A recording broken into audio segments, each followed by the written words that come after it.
Hello, കഴിഞ്ഞ video കണ്ടിരുന്ന മത്തങ്ങയെ മാറ്റിയിട്ട് ഞാൻ കുനുകുനായിട്ട് അരിഞ്ഞെടുത്തിട്ടുണ്ട്. ഇത് നമുക്ക് അച്ചാറിന് വേണ്ടിയാണ്. 4 ടേബിൾ സ്പൂൺ മുളക് പൊടി ഇട്ട് കൊടുത്തിട്ടുണ്ട്.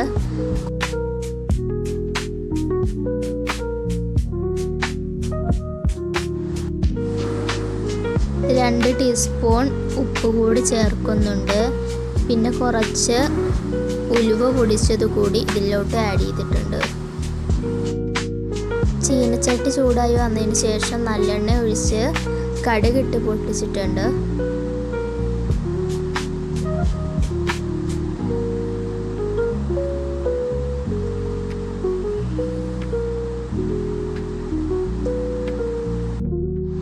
ഇതിലേക്ക് 2 പച്ചമുളക് അരിഞ്ഞത് കൂടി ചേർത്തിട്ട് നന്നായി വാട്ടിയിട്ട് 2 തണ്ട് കരിവേപ്പില കൂടി വെച്ച്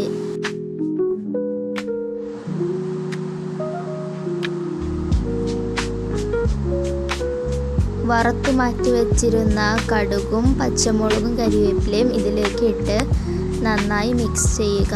അതിനുശേഷം വിനാഗിരി ഉണ്ടെങ്കിൽ വിനാഗിരി കൂട്ടി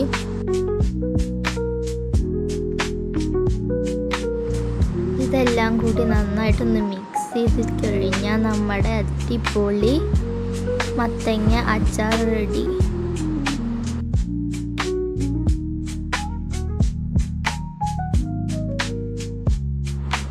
മത്തങ്ങ അച്ചാറിൻ്റെ വീഡിയോ ഇഷ്ടപ്പെട്ടാൽ ഒന്ന് ട്രൈ ചെയ്ത് നോക്കാൻ മറക്കല്ലേ. സബ്സ്ക്രൈബ് ചെയ്യണേ, ലൈക്ക് ചെയ്യാൻ മറക്കല്ലേ കൂട്ടുകാരെ.